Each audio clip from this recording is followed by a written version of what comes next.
Hi guys, welcome to Educaton. Guys, इस video में हम फंडामेंटल राइट्स को डिस्कस करेंगे और इसके पीछे वाले वीडियोस में हमने फंडामेंटल राइट्स से ही रिलेटेड इंट्रोडक्शंस और फंडामेंटल राइट्स का क्या फीचर्स होंगे उसको डिस्कस किया है। और फंडामेंटल राइट्स के दो फंडामेंटल राइट्स जो आर्टिकल 12 है और आर्टिकल 13 है, जिसमें आर्टिकल 12 में हमने स्टेट्स के डिफिनेशंस को पढ़ा था और आर्टिकल 13 में हमने ये देखा था कि स्टेट्स अगर कोई लॉ पार्लियामेंट्स बना रहा है और वो फंडामेंटल राइट्स के साथ उसको एक तरह से वायलेट करने का कोशिश कर रहा है, तो उस लॉ के लिए या फिर अपने फंडामेंटल राइट्स को बचाव के लिए जो भी पर्सन्स हैं, जो भी एक तरह से कह सकते हैं जिनको इम्पैक्ट कर रहा है, वो पर्सन्स डायरेक्टली हाई कोर्ट्स भी जा सकते हैं और सुप्रीम कोर्ट्स भी जा सकते हैं।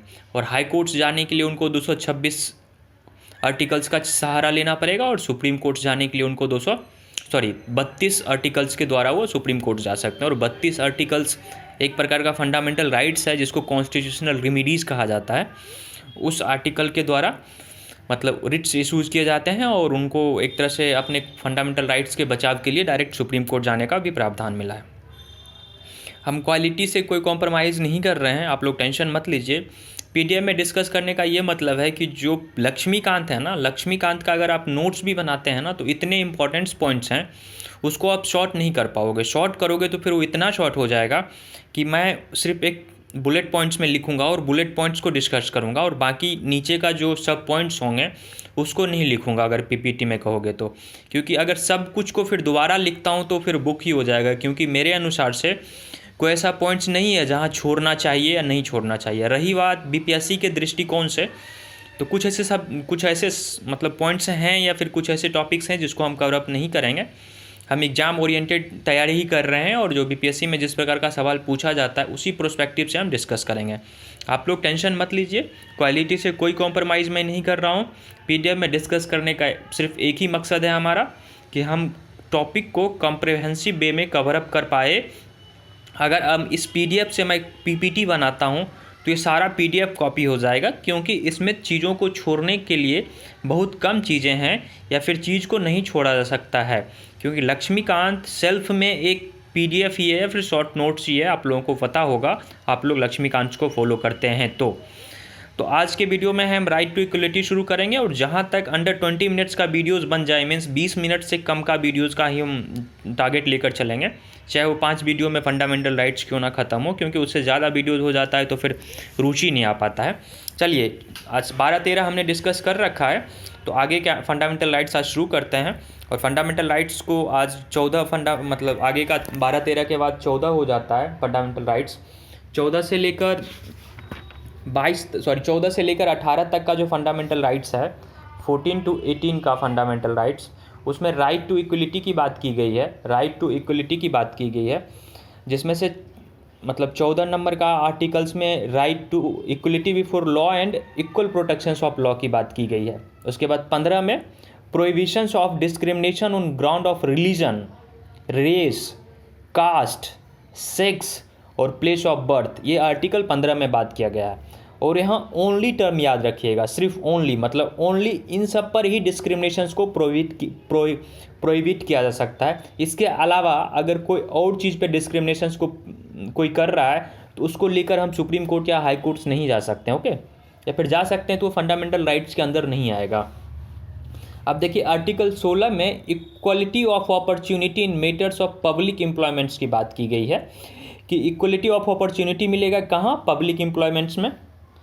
ये आर्टिकल 16 की बात हो रही है, आप लोग ध्यान रखिएगा। देखिए, आर्टिकल 17 में abolitions of untouchability and provisions of the its practice, मतलब आर्टिकल 17 में जो अनटचेबिलिटी है या फिर इसके जो प्रैक्टिस हैं सोसाइटी में, जिसको छुआछूत हम कहते हैं, जो हमारे मतलब गांधी जी के द्वारा कंस्ट्रक्टिव वर्क के द्वारा जब अनटचेबिलिटी को समाप्त करने के लिए शुरू किया गया था कार्यक्रम, तो उसी का एक तरह से कह सकते हैं गांधी जी का ही योगदान है या फिर अंबेडकर जी का ही योगदान है, जिस वजह से कॉन्स्टिट्यूशंस में इन शब्दों को डाला गया। और उनके योगदान के बाद ही आज देश में अनटचेबिलिटी को लेकर भी कोई लॉज हैं या फिर अनटचेबिलिटी भी एक मैटर करता है। नहीं तो अनटचेबिलिटी एक ऐसा हीनियस क्राइम है या फिर एक हीनियस प्रोविजंस था अपने सोसाइटी में, जिसको लेकर आदमी से भेदभाव करता था, आदमी को जानवर समझता था, ओके। इस प्रकार की भेदभाव अपने सोसाइटी में थी। खैर अभी तो इस प्रकार की भेदभाव नहीं दिखी जा रही है। ये हम लोग की एक तरह से कह सकते हैं अच्छाई है जो हम लोग इन चीज़ों को कम कर पा रहे हैं, या फिर इन चीज़ों के अंदर हम लोग नहीं घुसने की कोशिश कर रहे हैं। देखिए आर्टिकल 18 में हम लोग एवोल्यूशंस ऑफ टाइटल्स की बात करेंगे। अब एवोल्यूशंस ऑफ टाइटल्स में पैसे राय बहादुर, खान बहादुर, ये सब प्रकार के टाइटल्स दिए जाते थे पर ब्रिटिशर्स के द्वारा। तो अब कह रहे हैं कि इस प्रकार की टाइटल्स कोई इंसान नहीं लगाकर चलेगा जिस वजह से एक इंसान दूसरे इंसान से थोड़ा प्रिविलेज्ड टाइप का लगे, या फिर दूसरे इंसान के सामने वो इस प्रकार से दिखाए कि हम तो राय बहादुर के नाम से जाने जाते हैं, खान बहादुर के नाम से जाने जाते हैं, या वगैरह वगैरह बहुत सारा टाइटल्स दिए जाते थे। अब देखिए इन सब टाइटल्स में सिर्फ 2 टाइटल्स को छोड़ा गया है, एक मिलिट्री टाइटल्स को और एक एकेडमिक्स टाइटल्स को। अगर एकेडमिक अब इसको हम आगे डिस्कस करते हैं, पहले राइट टू इक्वलिटी पे डिस्कस कर लेते हैं। ओके चलिए ठीक है, 18 तक की आर्टिकल हम समझ लिए। मतलब ये राइट टू इक्वलिटी में 4 आर्टिकल्स है, 5 आर्टिकल्स है, इसको हम बात करेंगे। 5 फंडामेंटल राइट्स है। ओके पहला फंडामेंटल्स है right to equality before law and equal protection of law. देखिए इसको थोड़ा हम समझते हैं।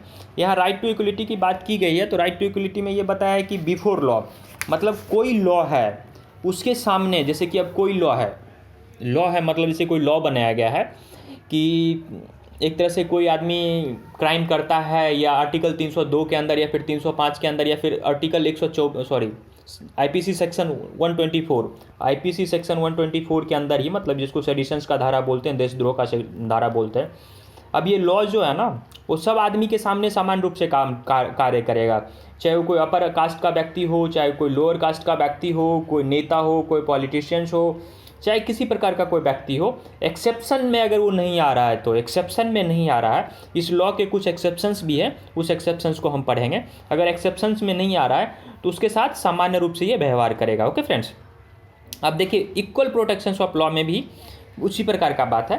तब देखिए ये चीज़ के अंदर ये कहा जाता है कि जो स्टेट्स है वो किसी पर्सन्स को इक्वलिटी बिफोर लॉ और इक्वल प्रोटेक्शन लॉ इंडिया के अंदर देने से डिनाई नहीं कर सकता है। क्या मतलब इंडिया के अंदर या इंडिया के टेरिटरी के अंदर, मतलब भारत देश के अंदर किसी भी पर्सन्स को एक समान लॉ के लिए और एक समान लॉ का प्रोटेक्शंस के लिए, इक्वलिटी बिफोर लॉ और इक्वल प्रोटेक्शंस ऑफ लॉ के तहत उनको डिनाई नहीं कर सकते हैं कि भैया आपको इस लॉ के धारा में आपको ज़्यादा पनिशमेंट मिलेगा, या फिर इस लॉ का प्रावधान आपको नहीं मिल पाएगा। ओके ये बात होगी फ्रेंड्स। अब इस बात में देखिए पर्सन्स इंक्लूड किया गया है। पर्सन्स का मतलब कोई लीगल पर्सन्स भी हो सकता है। ओके पर्सन्स का मतलब कोई लीगल पर्सन्स भी हो सकता है, स्टैट्यूटरी भी हो सकता है, कॉरपोरेशंस भी हो सकता है, कंपनीज भी हो सकता है, और सोसाइटीज़ भी हो सकता है।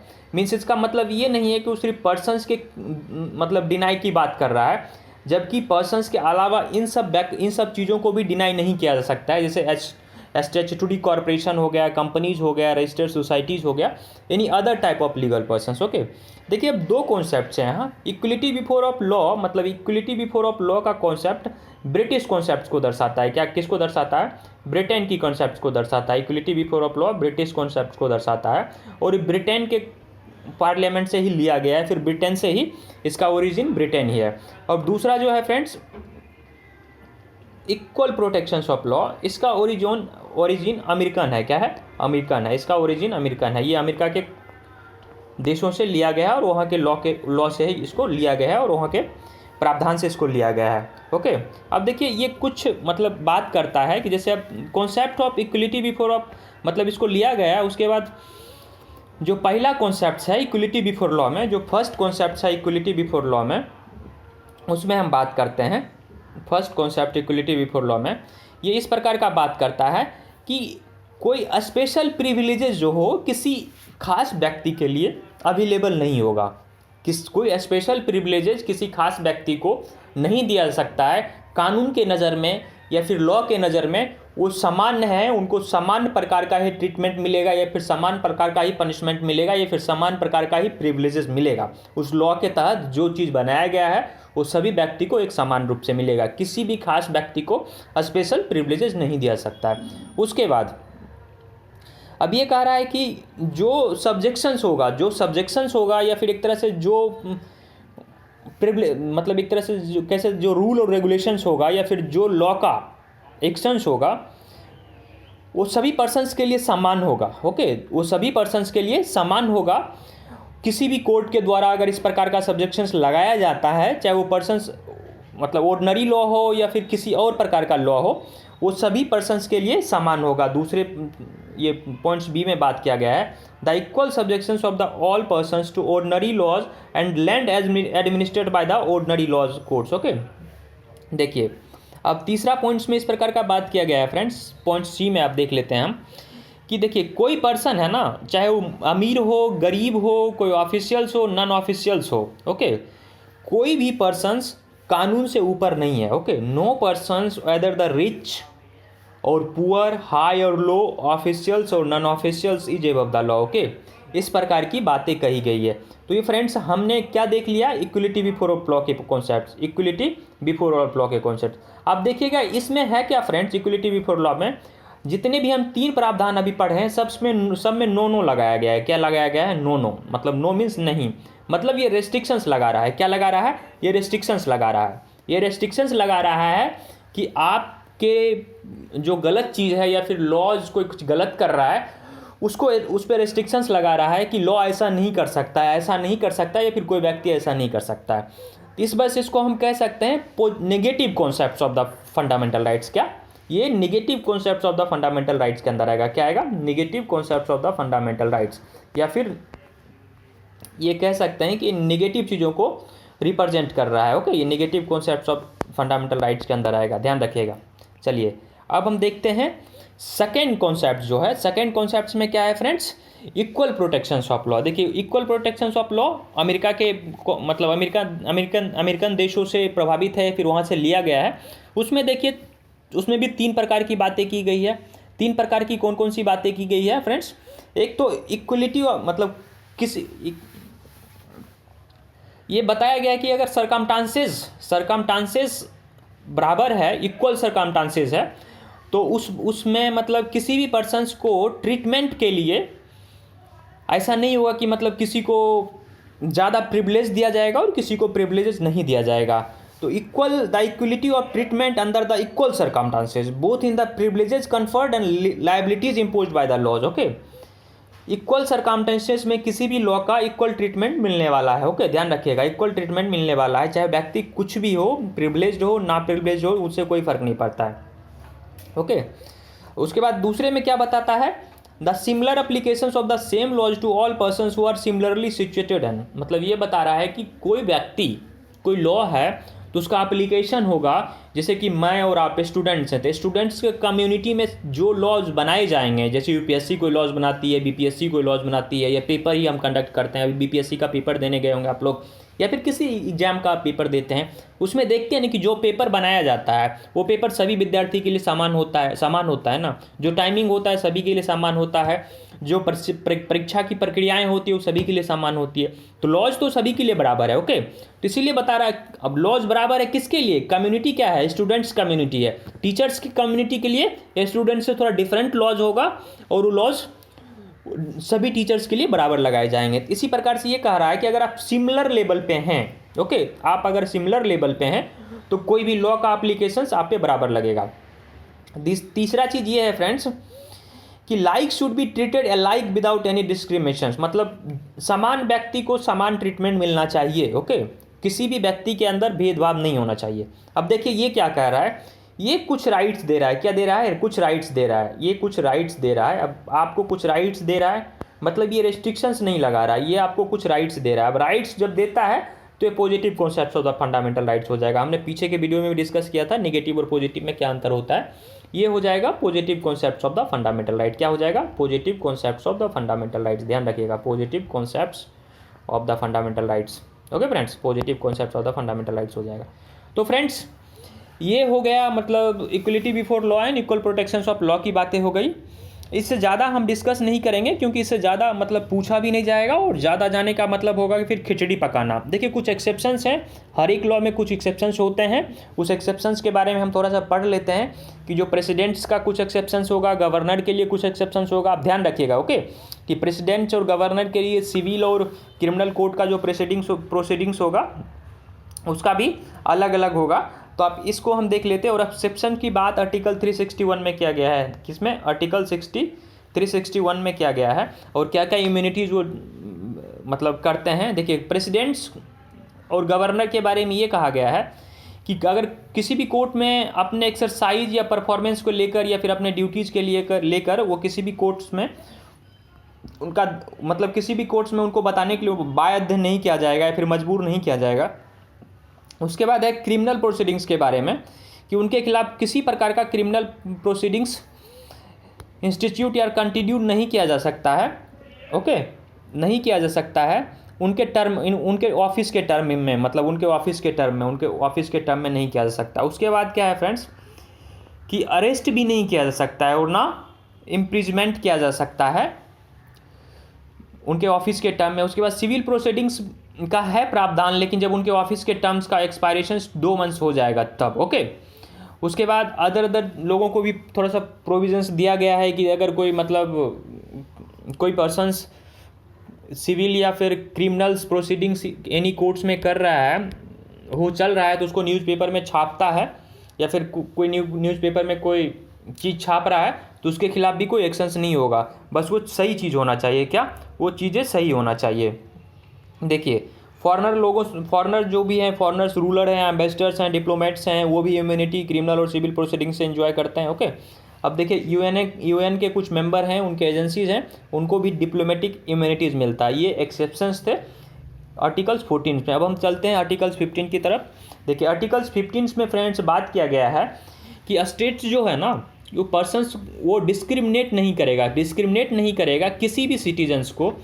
किस ग्राउंड दिया गया है? किस ग्राउंड पे दिया गया फ्रेंड्स? ओनली, यहाँ ध्यान रखिएगा, शब्द ओनली का आप इस्तेमाल हुआ है यहाँ पर, ध्यान रखिएगा। Only of religion, race, caste, sex और प्लेस ऑफ बर्थ। क्या? Only of religion, race, caste and sex, place of the birth. Okay, ये शब्द दिया गया है। और इसके अलावा किसी और चीज़ पे डिस्क्रिमिनेशन कर सकता है, नहीं करना चाहिए लेकिन कर सकता है। मतलब अगर वो करेगा तो फंडामेंटल राइट्स के अंदर नहीं आएगा। क्या? वो फंडामेंटल राइट्स के अंदर नहीं आएगा। आपके धर्म पे अगर डिस्क्रिमिनेशन हो रहा है, आपके रेस पे डिस्क्रिमिनेशन हो रहा है, आपके जाति पे डिस्क्रिमिनेशन हो रहा है, आपके लिंग भेद पे डिस्क्रिमिनेशन हो रहा है, आपके जन्म के स्थान पे भी डिस्क्रिमिनेशन हो रहा है, तो वो फंडामेंटल राइट्स के तहत आएगा और वो फंडामेंटल राइट्स का एक तरह से वायलेशन होगा और उसके खिलाफ आप सुप्रीम कोर्ट या हाई कोर्ट जा सकते हैं।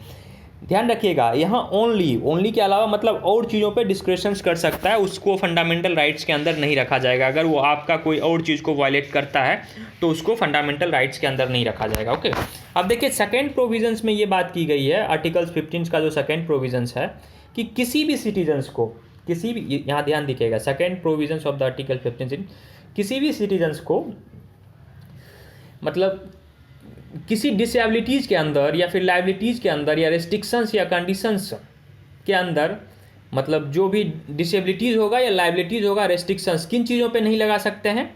रिलीजन पे, रेस पे, कास्ट पे, प्लेस पे, बर्थ। किस लिए नहीं लगा सकते हैं कि भैया आप यहाँ जन्मे, यहाँ पैदा हुए, ये जाति से हैं, ये जगह से हैं, या फिर आप इस धर्म के हैं, तो आप पे ये लाइबिलिटीज़ नहीं लगाया जा सकता है, फिर रेस्ट्रिक्शंस नहीं लगाया जा सकता है। किस में रेस्ट्रिक्शंस नहीं लगाया जा सकता है? जो इंटरटेनमेंट का जगह हो, जो पब्लिक फंड से चलाया गया हो, use of wells, tanks, bathing ghats मतलब कुआं, तालाब, नहाने की घाट, सड़क, पब्लिक रिसोर्ट्स, ये सब चीज़ों पे आपको वहाँ जाने से मना नहीं किया जा सकता और यूज करने से मना नहीं किया जा सकता। ओके, देखिए इसमें भी कुछ एक्सेप्शंस है, इस लॉ में भी कुछ एक्सेप्शंस है, आप ध्यान दीजिए। एक्सेप्शंस में ये है, 3 एक्सेप्शंस की बात किया गया है हमें। फर्स्ट एक्सेप्शंस में ये है कि देखिए किसी भी मतलब स्टेट्स चाहे तो स्पेशल प्रोविजंस वुमेन और चिल्ड्रंस को दे सकता है, कुछ रिजर्वेशंस वुमेन्स के लिए दे सकता है, चिल्ड्रंस के वेलफेयर की कुछ बातें की जा सकती है। ओके, अब रिजर्वेशंस आपको पता होगा कि एजुकेशंस में रिजर्वेशंस मिल जाती है, फिर महिलाओं को पॉलिटिक्स में भी रिजर्वेशंस मिल जाती है, फिर जॉब में भी रिजर्वेशंस मिल जाता है, इस प्रकार की बातें होती है। दूसरा कि स्टेट चाहे तो कोई प्रोविजंस बना सकता है किसी स्पेशल कास्ट के लिए या फिर सोशली इकोनॉमिक बैकवर्ड क्लास के लिए, उनके इम्प्रूवमेंट्स के लिए किसी प्रकार की कोई प्रोविजंस बना सकते हैं। ओके, और तीसरा में भी यही बात कर रहे हैं कि कोई अगर सोशली इकोनॉमिकली बैकवर्ड क्लास है, फिर ट्राइबल क्लास है, शेड्यूल ट्राइब्स है, तो उसके इंस्टीट्यूशन, किसी भी एजुकेशनल इंस्टीट्यूशंस में, किसी भी विद्यालय में उनके एडमिशन्स के लिए उनको प्रोविजंस दिया जा सकता है। ओके फ्रेंड्स, अब देखिए इतना हमने इंपॉर्टेंट बात कर ली। आगे क्रीमी लेयर की बात है, वो मेरे एग्जाम मतलब बीपीएससी के एग्जामिनेशन के दृष्टिकोण से इंपॉर्टेंट नहीं है, इसलिए हम उसको अभी यहाँ डिस्कस नहीं कर रहे हैं, क्योंकि उसको डिस्कस करेंगे तो फिर कंप्लीट पॉलिटी पढ़ाना हो जाएगा और वो आप अपने के परीक्षा के लिए बेहद इंपॉर्टेंट नहीं माना जाता है। तो हम लोग आगे के आर्टिकल पे शिफ्ट करते हैं। ओके फ्रेंड्स, देखिए आगे के आर्टिकल्स में है equality of opportunity in public employment. क्या है, आगे के आर्टिकल 16 है, मतलब आर्टिकल 16 में बात की गई है equality of opportunity in public employment, कि पब्लिक एम्प्लॉयमेंट में इक्वल अपॉर्चुनिटी होना चाहिए। देखिए आर्टिकल 16 ये कहता है कि सभी सिटीजन, जो सिटीजन्स का भारत के जितने भी नागरिक हैं, उसको पब्लिक एम्प्लॉयमेंट में चाहे कोई भी ऑफिस अंडर स्टेट के अंदर कोई भी ऑफिस हो, उनको बराबर का हक मिलेगा। क्या मिलेगा? बराबर का हक मिलेगा, और उनके खिलाफ कोई डिस्क्रिमिनेशन नहीं किया जाएगा। ओके, उनके खिलाफ कोई डिस्क्रिमिनेशन नहीं किया जाएगा। और डिस्क्रिमिनेशन का ग्राउंड क्या होगा फ्रेंड्स? डिस्क्रिमिनेशन का भी ग्राउंड वही होगा जो हमने पीछे पढ़ा था, religion, race, caste, sex, descent. देखिए जैसे religion, race, caste, sex, descent, place of the birth and residence, इस पे डिस्क्रिमिनेशन नहीं किया जा सकता है। इसके बेसिस पे उनको बाहर नहीं निकाला जा सकता है। बाकी क्वालिफिकेशंस के बेसिस पे आपको पता होगा कि इंडिया में एग्जाम्स कंडक्ट करवाए जाते हैं और कंडक्ट करवाते जाएंगे। ओके फ्रेंड्स, देखिए अब कुछ एक्सेप्शंस हैं, कुछ एक्सेप्शंस हर एक फंडामेंटल राइट्स में आपको मिल जाएंगे कि पार्लियामेंट अगर चाहे तो किसी को थोड़ा सा कुछ कंडीशंस दे सकते हैं एम्प्लॉयमेंट्स में, अपॉइंटमेंट्स में। ओके, इस प्रकार का थोड़ा सा एक्सेप्शंस दिया गया है। दूसरा चीज़ कि स्टेट्स चाहे तो किसी पार्टिकुलर वर्ग के लिए रिजर्वेशंस की बात कर सकते हैं। ओके, उसके बाद तीसरा में ये है कि लॉ, जैसे कि अब कोई ऑफिस है या फिर रिलीजियस डोमिनेशनल का इंस्टीट्यूशंस और member of the its governing body should belong to the particular religion demonstration, मतलब इस प्रकार का भी उनको छूट मिल सकता है। इस बात को आप ध्यान रख सकते हैं। अभी EWS के रिजर्वेशंस के बारे में बात की गई है, जो स्टेट्स ने अभी ही मतलब भारत सरकार ने लागू किया, इस प्रकार की। ओके, अब देखिए मंडल कमीशंस के बारे में बात की गई है, तो हम इसको यहाँ पर डिस्कस नहीं कर रहे हैं। अगर आप लोग को डिस्कस करवाना होगा तो प्लीज़ बीपीएससी के मेंस के बात करिएगा, हम डिस्कस कर देंगे, क्योंकि अभी बीपीएससी मेंस के दृष्टिकोण से हमें सिलेबस कंप्लीट करना बहुत ज़्यादा ज़रूरी है और बहुत सारे टॉपिक्स बचे हुए हैं, उसको कवर अप करवाना है। ओके फ्रेंड्स, तो हम आगे के आर्टिकल्स पे चलते हैं। आगे का आर्टिकल्स है right to untouchability. Okay, sorry, abolitions of untouchabilities. देखिए एबोलिशंस ऑफ द अनटचेबिलिटी में हम बात करेंगे friends. Abolitions of the untouchability में हम बात करेंगे कि किस प्रकार से आर्टिकल 17 अनटचेबिलिटी को के प्रैक्टिस को मतलब रोक करने से लोग को मना करता है और फिर इन्फोर्स करता है लॉज की अगर आप अनटचेबिलिटी को प्रैक्टिस करते हैं तो आपको जेल हो जाएगी। ओके, आपको जेल हो जाएगी। Articles abolishes the untouchability and forbids in practice in any form, किसी भी प्रकार के फॉर्म में अनटचेबिलिटीज को रोकता है। क्या रोकता है? प्रैक्टिस होने से रोकता है। ओके फ्रेंड्स, अब इसके लिए फंडामेंटल, इसके लिए लॉज बनाए गए हैं, इसके लिए लॉज बनाए गए हैं 1976 में लॉज था अनटचेबिलिटी ऑफेंसेस एक्ट। क्या था? अनटचेबिलिटी ऑफेंस 1976 में लॉ बनाया गया था, अनटचेबिलिटी ऑफेंसेस एक्ट 1955। क्या? 1955। इसके प्रावधान है, बाद में इसको रीनेम्ड भी कर दिया गया था कि protections of the civil rights act 1955। क्या है? बाद में रीनेम्ड कर दिया गया था protections of the civil rights act 1955। ध्यान रखिएगा, civil right, protections of the civil rights act 1955, मतलब ये थोड़ा सा ज़्यादा अप्रोप्रिएट और सुनने में थोड़ा सुंदर लग रहा है। बाकी अनटचेबिलिटी से ये फील हो रही थी कि किसी डिस्क्रिमिनेशन के बेसिस पे लॉ बनाया गया। ओके, तो इस प्रावधान के द्वारा इसको रीनेम कर दिया गया। यही चीज़ है। अब लॉ का क्या क्या प्रावधान है उसको हमें पढ़ने की ज़रूरत नहीं है। ओके, उस चीज़ को हम नहीं देख रहे हैं। और बाकी बात थोड़ा सा एक चीज़ देख लेते हैं कि अगर आप लॉ के अंदर मतलब आपको पनिश करना है, अगर लॉ के अंदर आप कुछ गलती करते हैं तो आपको पनिशमेंट्स मिलेगी, और पनिशमेंट्स के साथ साथ आपको जुर्माना भी देना पड़ेगा। क्या देना पड़ेगा? जुर्माना भी देना पड़ेगा। ओके, और ये लॉ जो है फ्रेंड्स, मतलब supreme court held at the right under article 17 available private individuals हैं। Okay, against private and its constitutional obligations of the states take necessary, मतलब किसी प्राइवेट और सरकारी, कोई भी प्राइवेट और पब्लिक इंडिविजुअल्स के खिलाफ भी इस प्रकार का एक्शंस लिया जा सकता है अगर वो आपके राइट्स को वायलेट्स कर रहा है, आपको अनटचेबिलिटी आपको अनटचेबल्स बता रहा है या फिर आपको अनटचेबिलिटीज़ के अंदर रखा जा रहा है। ओके फ्रेंड्स, देखिए अब एवोल्यूशंस ऑफ द टाइटल्स को हम पढ़ेंगे। क्या पढ़ेंगे? एवोल्यूशंस ऑफ द टाइटल्स हमारा नेक्स्ट आर्टिकल्स हो जाएगा, evolutions of the titles. Article 18 में ये चर्चा किया गया है कि एवोल्यूशंस ऑफ द टाइटल के बारे में, कि एवोल्यूशंस ऑफ द टाइटल्स का क्या प्रावधान है। कि भारत सरकार ने आर्टिकल 18 में मतलब कॉन्स्टिट्यूशन में ये प्रावधान दिया गया है कि किसी भी व्यक्ति को कोई टाइटल्स रखने की अधिकार नहीं है। वो मतलब स्टेट्स, देखिए, it prohibits the states from conferring, मतलब स्टेट्स को रोकता है किसी भी व्यक्ति को कोई टाइटल्स देने के लिए। ओके, किसी भी व्यक्ति को कोई टाइटल्स देने से। अब मतलब कुछ एक्सेप्शन है, वो टाइटल सिर्फ मिलिट्री और एकेडमी का टाइटल नहीं हो, वो टाइटल्स मिलिट्री और एकेडमी का टाइटल्स नहीं हो, जैसे लेफ्टिनेंट, कर्नल, मेजर, ब्रिगेडियर या फिर डॉक्टर, इंजीनियर, इस प्रकार का टाइटल नहीं हो। बाकी किसी और प्रकार का टाइटल कोई स्टेट किसी व्यक्ति को देता है वो गलत होगा। बी में ये प्रावधान है कि फ्रेंड्स, ये इंडिया के सिटीजन्स को रोकता है कि किसी फॉरेन स्टेट से किसी प्रकार का टाइटल एक्सेप्ट करने से। क्या करने से? किसी फॉरेन स्टेट से किसी प्रकार का टाइटल एक्सेप्ट करने से। ओके, अब ये भी कह रहा है कि कोई फॉरेनर हो और इंडिया के अंदर कोई ऑफिस होल्ड कर रखा है, कोई फॉरेनर हो और इंडिया के अंदर कोई ऑफिस होल्ड कर रखा है और इंडिया के अंदर कोई ऑफिस में काम कर रहा है, तो उसको भी ये इस आर्टिकल्स के द्वारा रोका जाता है कि किसी प्रकार का कोई फॉरेन टाइटल्स एक्सेप्ट नहीं करेगा without consent of the India. क्या? Without consent of the India, या फिर इंडिया के प्रेसिडेंट्स के कंसेंट्स के अलावा। अब देखिए, इसमें ये बताता है कि कोई सिटीजन्स या फॉरेनर किसी प्रकार का ऑफिस या ट्रस्ट स्टेट्स के अंदर होल्ड कर रहा है, ओके, तो इसको is to accept any presents emoluments and office under the foreign state without the consent of the prince। मतलब इसका भी इसी प्रकार का बात है कि मतलब विदाउट ऑफिस, मतलब प्रेसिडेंट्स के बिना कंसेंट्स के अलावा आपको किसी प्रकार का टाइटल या फिर किसी प्रकार का गिफ्ट्स आप नहीं ले सकते हैं फॉरेन स्टेट से। क्या? फॉरेन स्टेट से किसी प्रकार का टाइटल्स या किसी प्रकार का गिफ्ट नहीं ले सकते हैं अगर आप कोई फॉरेनर हो या फिर कोई सिटीजन्स हो और इंडिया के अंदर किसी प्रकार का ऑफिस होल्ड कर रहे हैं तब। ओके फ्रेंड्स, उसके बाद भारत सरकार ने बहुत प्रकार के अवार्ड्स के बारे में बात किया गया है। पद्मश्री, भारत रत्न, पद्म विभूषण, उसके बाद पद्म भूषण ये कब से शुरू हुआ और किस प्रकार की चीज़ें हैं इनको देने की बात कर रही है। ये सब चीज़ों की बात की गई है, तो उसको हम डिस्कस नहीं करेंगे। आगे का राइट टू फ्रीडम हम नेक्स्ट वीडियो में इसको हम डिस्कस करेंगे और फिर इसी प्रकार के करके हम सारे कंप्लीट वीडियोज़ कर लेंगे फ्रेंड्स। मिलते हैं नेक्स्ट वीडियो में फ्रेंड्स, तब तक के लिए नमस्कार। आप लोग वीडियो देखते रहिए।